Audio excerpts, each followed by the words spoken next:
할렐루야. 아멘. 우리 서로 인사하겠습니다. 하나님 당신을 축복하십니다. 하나님 축복하십니다.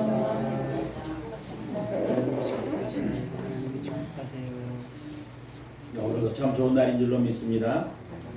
하나님의 크신 은혜와 복이 사랑하는 성도 여러분들에게 언제나 함께 하시기를 예수님의 이름으로 축복을 드립니다.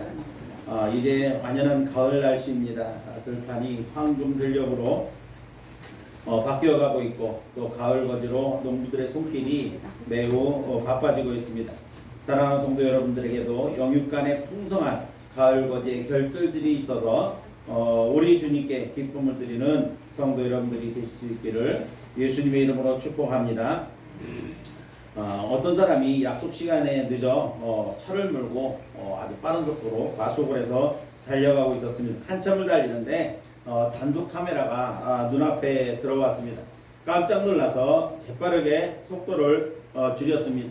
그리고 자신의 차가 단속 카메라 앞을 지나가는데 단속 카메라의 이 촬영음이 찰칵하는 촬영음을 내는 것을 듣게 됩니다. 아무리 생각해도 자신이 속도를 줄인 것 같은데 기준이 여러 낮은 것 같은데 카메라에 왜 찍혔는지 이해할 수가 없습니다. 조금을 갖다가 호기심이 많은 이 사람은 자기의 약속 시간이 늦었다는 것도 잊어버리고 다시 돌아가서 속도를 늦춘 다음에 그 단속 카메라 앞을 다시 지나갔습니다. 그랬는데도 불구하고 이 단속 카메라에서 또 사진 찍히는 소리가 찰칵하고 들리는 겁니다. 도무지 이해할 수가 없어서 이번에는 다시 한번 속도를 더 낮추고 돌아서 다시 카메라 앞을 지나갔습니다. 그런데 세 번째 지나가는데도 또 찍히는 소리가 나는 것이었습니다. 며칠 후에 이 사람에게 범칙금 고지서가 3장이 날아왔는데 거기에는 위반 항목에 이렇게 적혀 있는 겁니다. 안전벨트 미착용 이렇게 적혀 있더라고 하는 겁니다. 자, 이 예화가 우리에게 주는 교훈은 무엇일까요? 우리에게는 저마다의 자신이 가지고 있는 기준이 있습니다. 그리고 그 기준에 맞춰서 잘 살아가고 있다고 착각을 하는 그러한 삶을 살 때가 많이 있습니다. 그러나 하나님께서 보시는 기준, 즉 하나님의 관점은 우리가 보는 것과 다르다는 것입니다. 속도가 아니라 안전벨트 착용 여부를 이 카메라가 보았던 것처럼 겉으로 나타나는 행위가 아니라 마음의 중심을 우리 하나님께서는 보신다는 겁니다. 그래서 얼마를 버느냐가 아니라 어떻게 사용하느냐를 보시고 재산이 많고 적음이 문제가 아니라 주신 재물을 얼마나 이웃과 그리고 하나님 나라를 위해서 사용하느냐라고 하는 것을 우리 하나님께서는 보신다는 겁니다.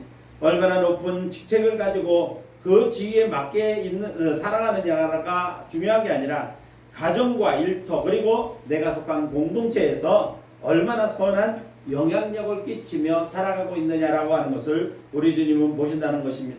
인간은 3가지 착각과 교만에 빠져 산다고 합니다. 첫 번째로는 나는 언제나 청춘이어서 늙지 않을 것 같은 그러한 착각 속에 있고 또 건강할 때는 자신은 아프지 않고 병들지 않을 것이라고 하는 착각과 교만 속에 살아간다고 합니다. 돈을 잘 벌고 잘 나갈 때는 영원히 풍요롭게 살 것 같은 그러한 착각과 교만 속에 산다는 것입니다. 하나님의 역사는 우리의 꿈과 내가 가지고 있는 믿음을 통해서 일어나는 겁니다. 우리가 하나님의 시각으로 믿음을 가지고 꿈을 꿀 때 하나님께서 베푸시는 그러한 기적을 우리가 경험할 수 있게 되어지는 겁니다. 우리의 생활 속에서 우리가 하나님의 말씀을 듣고 기도하여 하나님께서 우리에게 말씀하시는 선한 것들을 그것들을 받아들일 것이냐 아니면 내가 보고 들으며 감각적으로 경험한 그러한 이성적인 기준을 받아들일 것이냐라고 하는 것은 자신의 선택에 달려 있습니다. 그러나 하나님의 뜻에 따라 살아가는 그것과 내 이성의 판단에 따라 살아가는 것 그 결과는 엄청난 차이가 있는 것입니다. 이제 하나님의 말씀을 통해 인간적인 능력으로 살지 말고 하나님께서 베푸시는 은혜의 기적으로 살아가는 저와 여러분들이 되실 수 있기를 예수님의 이름으로 축복을 드립니다. 아멘. 어느 교회 목사님이 성도들이 예배 시간에 자꾸 늦게 오는 일이 잦아지니까 교회인들을 바르게 훈련시키기 위해서 지각 없애기 운동을 펼쳤다고 합니다. 우리 교회는 그런 분들이 없습니다만은 조금 큰 교회는 또 습관적으로 예배 시간에 지각을 하는 분들이 많습니다. 그래서 아마 이 목사님도 그것 때문에 골치를 앓다가 지각 없애기 운동을 펼쳤나 봅니다. 그래서 교회에 오는 교회에서 하는 모든 일에 정해진 시간을 정확하게 시작하기로 광고를 하고 또 그것을 엄격하게 시행을 했습니다. 수련회를 떠난다든지 아니면 교인들을 신방한다든지 이러한 일들을 정해진 시간에 한치의 오차도 없이 정확하게 출발을 했습니다. 그러다 보니까 습관적으로 조금씩 늦던 그러한 성도들에게 큰 혼란이 왔습니다. 그래서 늦은 교인들은 버스를 타거나 혹은 택시를 타고 택시와 같은 대중교통을 타고 뒤쫓아오는 그러한 해프닝이 적지 않게 벌어졌습니다. 그와 더불어 교인들의 지각 습관도 서서히 고쳐지기를 시작을 했습니다. 때로는 적지 않은 해프닝이 벌어지기도 했지만 교인들이 긴장감을 가지고 신앙생활을 할 수 있다고 하는 그러한 유익도 얻게 되었다고 하는 것입니다. 그런데 그런 일이 그 시대에는 군사정권 시대라서 가능한 일이었을지 모르겠습니다만은 아마 요즘 같으면 불편해서 교회 다닐 수 없다고 교회를 옮기는 성도들도 꽤 있을 것으로 그렇게 생각이 됩니다. 자, 이런 상황은 몇 시라고 하는 시간이 정해져 있기 때문에 가능한 일입니다. 미리 정해진 시간이 있고 또 사전에 성도들에게 광고를 통해서 알려져 있기 때문에 성도들도 미리 준비를 하고 시간을 맞추기 위해 대비했기 때문에 이 일들을 가능하게 했던 것입니다. 또한 이 일들은 잘못 들여진 습관도 반복되는 기회를 통해서 그 잘못된 습관을 고칠 수가 있었고 바른 신앙생활을 할 수 있도록 그렇게 유도할 수가 있었던 것입니다. 그런데 오늘 본문을 보니까 정확한 날짜와 시간이 정해져 있지 않습니다. 그렇기 때문에 본문의 상황은 해프닝 정도가 아니라 실로 엄청난 상황이 벌어질 수밖에 없었습니다. 그렇다면 이렇게 때와 시간을 정해놓지 않고 성도들에게 긴장감을 갖게 하는 것이 이 세상에서 요즘 흔히 말하는 예수님의 갑질 때문일까? 예수님이 성도들에게 갑질하는 것일까? 이렇게 생각해 보는 그러한 이 불만을 가진 사람이 있을 수도 있습니다. 본문이 속해 있는 마태복음 25장에는 종말에 관한 세 가지 비유의 말씀들을 기록하고 있습니다. 첫 번째는 오늘 본문으로 열처녀의 비유이고 두 번째로는 달란트의 비유입니다. 그리고 세 번째로는 양과 염소의 비유를 기록하고 있습니다. 이 모든 비유는 종말의 시대를 살고 있으며 그날을 기다리는 성도들이 가져야 할 그리고 성도들이 갖추어야 할 신앙 자세를 의미하고 있는 것입니다. 그런데 왜 예수님은 이 중요한 교훈들을 꼭 비유로 말씀하셨을까요? 비유라고 하는 것은 어떤 현상이나 사물을 직접 설명하지 않고 그와 비슷한 다른 현상이나 사물을 빌려서 이해하기 쉽도록 표현하는 것을 우리가 보통은 비유다 이렇게 말을 합니다. 본문을 보면 유대인들의 결혼 풍습을 비유로 해서 한밤중에 오는 신랑을 맞이할 신부와 들러리들이 등불과 기름을 준비했던 이 슬기로운 다섯 처녀와 그리고 준비하지 못한 미련한 처녀들이 있었는데 신랑이 한밤중에 더디 오는 바람에 기름을 준비한 처녀들과 그리고 기름을 준비하지 못한 처녀들에게 닥쳤던 이 아주 엄청난 그러한 결과들에 대하여 이야기하고 있습니다. 준비한 처녀들은 신랑과 함께 혼인잔치에 참여하게 되었지만 준비하지 못한 처녀들은 혼인잔치에 참여했을 뿐만 아니라 큰 책망과 함께 혼인잔치에서 쫓겨나고 마는 그러한 결과를 얻고 말았다고 하는 것입니다. 이 이야기는 우리 모두가 잘 아는 그러한 이야기입니다. 그 핵심은 깨어 준비해야 한다라고 하는 것이 핵심입니다. 그래서 오늘은 주님 다시 오실 날을 기다리는 성도들의 신앙을 점검하고 우리의 마음 자세를 다시 새롭게 하는 이 결단의 시간을 가졌으면 좋겠다고 생각해서 이 말씀을 준비했습니다. 오늘 말씀을 통해 사랑하는 성도 여러분들 모두가 신앙을 다시 한번 점검해보고 주님 오실 날을 고대하는 믿음과 함께 우리가 가지고 있는 신앙 자세를 새롭게 결단하는 귀한 시간이 되실 수 있기를 예수님의 이름으로 축복을 드립니다. 자, 그러면 열처녀의 비유를 통해서 우리가 배워야 할 것은 무엇일까요? 첫 번째로는 비유로 말씀하신 의도가 무엇이냐라고 하는 것입니다. 본문의 열처녀 이야기는 비유임을 분명히 밝히고 있습니다. 아울러 이 비유를 말씀하시면서 이 비유로 말씀하시는 의도가 무엇인가에 대해서도 분명하게 말씀하고 있습니다. 1절 말씀 보니까 그때에 천국은 마치 등을 들고 신랑을 맞으러 나간 열 처녀와 같다 하리니 이렇게 말씀하고 있습니다. 여기서 그때라고 하는 말은 이 비유에서는 혼인잔치이지만 우리가 신앙적으로 보면은 예수님의 재림의 때를 말씀하는 겁니다. 그리고 천국은 마치라고 말씀하심으로써 이 비유가 예수님이 재림하실 때 있을 천국과 관련된 그러한 말씀을 말하고 있다라고 하는 것을 알 수가 있습니다. 그리고 이어서는 신랑을 맞으러 나간 열 처녀와 같다 하리니 이렇게 말씀하심으로써 곧 예수님이 다시 오실 날에 있을 상황을 유대의 결혼 풍습에 비유하신 것임을 말씀하고 있는 것입니다. 재림하시는 예수님을 신랑으로 또 성도들은 신랑을 맞기 위해 기다리는 신부로 비유하고 있다는 것입니다. 그런데 혼인잔치에 신랑은 한 명인데 왜 신랑을 기다리는 신부를 10명이라고 표현한 것일까요? 본 비유에서 말씀하는 이 처녀라고 하는 단어는 헬라어 성경을 보면 피로데노스라고 하는 말입니다. 피로데노스라고 하는 말은 결혼잔치에 초대된 신부의 친구이자 들러리들을 가리키는 그러한 말입니다. 이 들러리들의 임무는 저녁무렵부터 등을 들고 나가 신랑을 기다렸다가 신랑 일행이 왔을 때 그 신랑 일행을 혼인집으로 인도하는 역할을 하는 것이 바로 그 시대 이스라엘이라고 하는 나라의 결혼 풍습입니다. 그런데 이 들러리를 맡은 처녀의 수가 10명이라고 하는 것은 상당히 의미가 있는 숫자라고 합니다.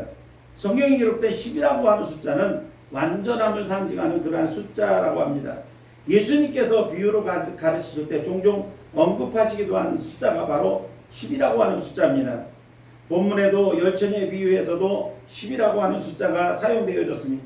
그리고 이어서 나오는 달란트 비유에서도 10달란트라고 하는 그러한 이야기가 나옵니다.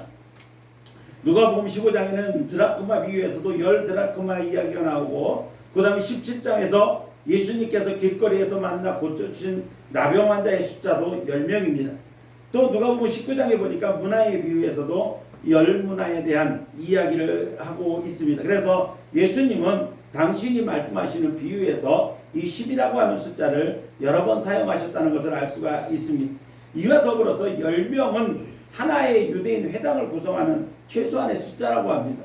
다시 말하면 회당이라고 하는, 그러니까 이스라엘 백성들은 이 성전이, 예루살렘에 성전이 있고 각 지역마다 회당이라고 하는 것이 있었습니다. 특히 이 나라가 망한 뒤에는 전 세계로 흩어져 있는 이스라엘 백성들이 있었는데 그들은 가는 곳마다 회당을 만들었습니다. 이 회당을 만들고 회당을 구성할 수 있는 최소한의 숫자가 바로 10명이라는 겁니다. 뿐만 아니라 종교 집회가 될 수 있는, 인정받을 수 있는 종교 집회의 정족수도 10명이라고 합니다. 장례 행렬에도 최소한 10명 이상이 따라가야 했고 결혼식의 들러리 숫자에도 최소한 10명의 인원이 필요했다고 하는 그러한 기록이 탈무드에 기록되어 있다고 합니다. 이런 관점에서 10명의 처녀는 모든 시대에 예수님을 믿는 모든 신자를 가리킨다고 할 수가 있습니다. 특히 그들은 세상으로부터 구별된 예수님의 재림을 간절하게 기다리는 교회 공동체로서 역사적인 모든 교회를 의미하는 말씀이라고 하는 것입니다. 다시 말하면 이 말씀은, 이 비유는 믿지 않는 사람들을 대상으로 한 것이 아니라 믿는 사람들을 대상으로 했다는 것입니다. 모든 믿는 사람들을 대상으로 한 말씀이 바로 예수님의 비유의 말씀이라는 것입니다. 그러므로 이제 사랑하는 성도 여러분들은 주님의 의도대로 슬기로운 자가 되어 천국 잔치에 참여하는 그러한 성도 여러분들이 되어져야 할 것입니다. 예수님 비유로 말씀하신 의도는 바로 이와 같이 당신이 이 땅에 재림하실 때 슬기로운 자가 되어 천국 혼인잔치에 참여할 수 있는 자가 되라고 하는 것입니다. 그러므로 사랑하는 성도 여러분 모두가 주님의 의도대로 슬기로운 자가 되어서 천국 잔치에 참여하는 저와 여러분들이 될 수 있기를 예수님의 이름으로 축원합니다. 두 번째로 그날은 반드시 온다라고 하는 의미가 담겨져 있습니다. 예수님의 재림과 세상의 종말에 대해서 말씀드릴 때는 항상 드리는 말씀이 바로 그 날과 그 시는 아무도 모른다. 그러나 그날은 반드시 있다라고 하는 것을 말씀드리고 있습니다. 자, 유대인의 결혼 풍습에는 몇 가지 절차가 있다고 합니다. 먼저 결혼을 전제로 한 계약 관계가 있습니다. 이것은 우리나라 말로 하면 약혼이라고 말할 수가 있습니다. 이 약혼을 하고 나서는 결혼을 준비하기 위한 이 준비 기간이 있는데, 이 기간은 일정하지는 않지만 보통은 약 1년 남짓한 기간을 결혼을 준비하는 예비 기간으로 갖는다고 합니다. 그리고 결혼식에도 또 몇 가지 절차가 있는데, 일반적으로는 신랑이 몇몇 친구들과 함께 자기 집을 떠나 신부를 데리러 신부의 집으로 간다고 합니다. 그리고 그 신부의 집에서 종교의식을 비롯해서 여러 차례의 예식 절차를 마치고 나서 해가 질 즈음에 신랑은 신부를 데리고 자기 집으로 돌아온다고 합니다. 이후에 신랑의 집에서 며칠간의 혼인잔치가 벌어지기도 한다는 겁니다. 간혹 거리가 너무 멀면 신랑과 신부의 집이 너무 멀면 신부의 집에서 혼인잔치를 여는 경우도 간혹 있다고 합니다. 자, 오늘 본문의 열정의 비유는 바로 예비기간이 끝나고 신랑이 신부의 집으로 신부를 데리러 가기 위하여 오는 날에 일어난, 그 밤에 일어난 사건입니다. 신부를 데리고 오는 신랑이 와야 할 시간보다 훨씬 늦어져서 신랑을 기다리는 처녀들이 기다리다가 지쳐서 모두 졸거나 잠이 들어버렸다고 하는 것입니다. 신랑이 온다는 사실은 분명합니다. 그러나 그 시간을 예측할 수 있을 뿐이지 정확한 시간을 알 수가 없는 것입니다. 그러나 신랑을 맞아야 할 신부들은 어느 시에 신랑이 오더라도 맞을 준비가 되어 있어야 한다는 것입니다. 사랑하는 성도 여러분, 지금 말씀드리고 있는 열처녀의 비유의 의미가 무엇입니까? 이 혼인잔치에서 신랑이 오지 않을 것이라고 생각하는 사람은 아무도 없습니다. 그러므로 신랑은 반드시 올 때가 있다는 것입니다. 이 혼인잔치에서 신랑이 오는 때는 바로 주님의 재림 때를 비유하고 있다는 것입니다. 데살로니가전서 4장 16절을 보니까 주께서 호령과 천사장의 소리와 하나님의 나팔 소리로 친히 하늘로부터 강림하실 것이다 라고 말씀하고 있습니다. 분명하게 성경이 말씀하고 있는 것입니다. 그런데 그날은 아무도 알 수가 없다는 것입니다. 마태복음 24장 36절과 마가복음 13장 32절 말씀을 보니까 그러나 그날과 그때는 아무도 모르나니 하늘의 천사들도 아들도 모르고 오직 아버지만 아시느니라. 하나님이 자기 주권에 두셨다는 말씀인 것입니다. 오늘 본문 마지막 13절에서도 그날과 그때를 알지 못한다고 말씀하고 있는 것입니다. 사랑하는 성도 여러분, 안 오시는 것, 못 오시는 것이 아니라 언제 오실지 모른다는 것입니다. 하나님이 예수님의 재림 날짜를 비밀에 붙여주신 데는 그만한 이유가 있는 것입니다. 그러므로 하나님이 비밀에 붙여두신 것을 굳이 알려고 할 필요는 없다는 것입니다.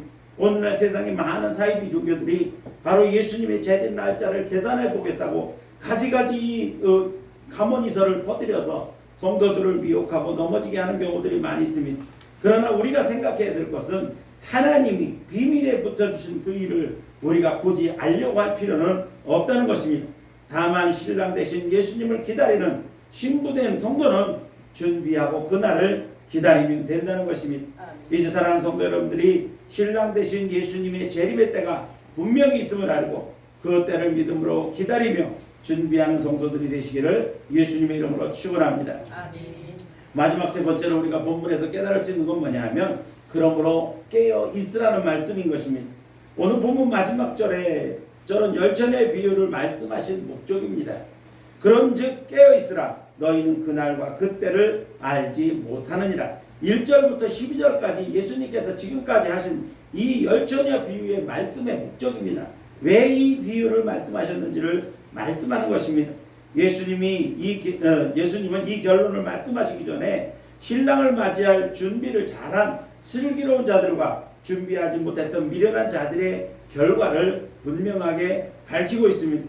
우리가 주의 깊게 봐야 할 것은 신랑과 준비를 잘했던 슬기로운 처녀들은 혼인잔치에 참석했지만 준비하지 못한 처녀들은 뒤늦게 기름을 타서 들어와 대문을 두드렸지만 문은 이미 굳게 닫혀버렸고 그들의 간절한 호소는 신랑에 의하여 철저하게 거절되었다는 것입니다.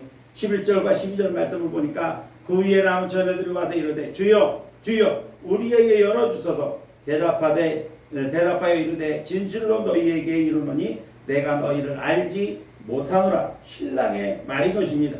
바로 이 혼인잔치의 주권이 신랑에게 있다는 사실을 분명하게 우리에게 가르쳐주고 있는 것입니다.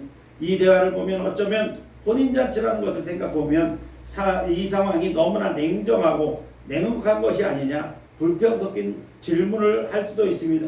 굳이 혼인잔치, 즐거운 혼인잔치에 이렇게 냉정하게 말할 것이 무엇이 있느냐라고 말할 수도 있다는 것입니다. 그러나 이 이야기는 비유입니다. 앞으로 다가올 예수님의 재림 때 있을 모습을 혼인잔치에 비유한 것입니다. 예수님께서 곧 다가올 천국 혼인잔치의 엄중함을 우리에게 교훈하고 있다는 것입니다. 예수님께서 재림하는 그날에 우리가 이 미련한 처녀처럼 뒤늦게 찾아와서 문을 들여봐야 소용이 없다는 것입니다. 그래서 예수님은 13절에서 결론으로 그 비유의 목적을 분명하게 말씀하신 것입니다. 그런즉 깨어있으라 너희는 그날과 그때를 알지 못한다라고 말씀하시는 것입니다. 그런즉은 앞에 내용들을 의미하는 겁니다. 앞에 이 미련한 다섯 처녀들이 준비하지 못했다가 천국에 들어가지 못한 그런 상황을 이야기하는 것입니다. 그렇다면 깨어있으라고 하는 말은 무슨 의미일까요? 준비하고 있으라는 말입니다. 깨어있는다는 것은 항상 잠을 자지 않고 눈을 뜨고 있으라고 하는 그러한 말씀은 아닙니다. 그렇다고 하는 이 말씀이 바로 눈을 뜨고 있으라고 하는 말이라고 한다면 어느 누구도 혼인잔치에 참석할 수는 없습니다. 오늘 본문에도 보니까 신랑이 더디움으로 10처녀 모두가 졸기도 하고 자기도 했다라고 말씀하고 있습니다. 그러면 준비하고 있으라고 하는 말씀의 의미는 무엇일까? 첫 번째로는 영적인 긴장감을 가지고 살라는 것입니다. 우리는 이미 예수 그리스도를 영접하고 회개를 통해서 죄사함을 받아 구원을 받았습니다. 그리고 영생을 보장받은 하나님의 자녀들인 줄로 믿습니다. 그렇다고 해서 우리는 방심을 하고 살아서는 안 된다는 것입니다. 방심을 하는 순간에 마귀가 틈을 타고 미혹의 영에게 미혹을 당해서 자신도 모르는 사이에 죄 가운데 빠져 있을 수도 있습니다. 그러므로 우리는 날마다 자신을 살펴서 미혹되지 않도록 영적인 긴장감을 유지하고 살아야 되는 것입니다. 두 번째는 기름을 준비해야 된다고 말씀하고 있습니다. 날마다 우리가 준비한 기름이 떨어지지 않았는지 그리고 그 기름은 충분한지를 살피고 점검해야 할 필요가 있다는 것입니다. 기름이 무엇입니까? 등불을 밝히는 재료입니다. 그러므로 우리는 날마다 우리의 믿음을 점검하고 살펴야 되는 것입니다. 말씀을 묵상하고 기도의 삶을 점검하고 성령 충만한 가운데 살고 있는지 우리 자신을 날마다 살피는 그러한 준비가 있어야 된다는 것입니다. 이 사랑하는 성도 여러분들이 날마다 자신의 믿음을 점검하고 말씀과 기도로 성령의 충만한 가운데 영적인 긴장감을 가지고 살아가는 등불과 기름을 넉넉하게 준비한 성도 여러분들이 될 수 있기를 예수님의 이름으로 축복합니다. 이제 말씀을 맺습니다. 예수님 오늘도 성령을 통하여 우리에게 말씀하고 계십니다. 그런즉 깨어있으라 너희는 그날과 그때를 알지 못하느니라. 오늘 우리는 열천의 비유를 통하여 신랑 되신 예수님의 재림을 간절하게 기다리는 성도로서 열천의 비유를 통해서 우리의 신앙을 점검해 보아야 한다고 하는 말씀을 들었습니다. 사랑하는 성도 여러분, 신랑 되신 예수님은 반드시 다시 오실 것입니다. 그리고 그날의 천국 혼인잔치로 우리를 불러 올리실 줄로 믿습니다. 문제는 기름을 잘 준비하고 있느냐라고 하는 것입니다. 하나님이 비밀에 붙이신 언제라고 하는 그 때에 관심을 갖지 말고 잘 준비된 자들만이 천국 혼인잔치에 합당한 자임을 우리는 알아야 됩니다. 언제 오실지 알 수 없는 예수님의 재림의 때에 넉넉하게 준비하여 반갑게 그리고 기쁨으로 주님을 맞이할 수 있는 잘 준비된 저와 여러분이 되어줘야 할 것입니다. 이제 우리 모두 기름 등불 잘 준비하여 영적인 긴장감을 가지고 말씀과 기도로 성령의 충만한 삶을 통해서 주님 모시는 날 부끄럽지 않게 슬기로운 자녀들처럼 잘 준비된 성도들이 되시기를 예수님의 이름으로 축원합니다. 기도하겠습니다.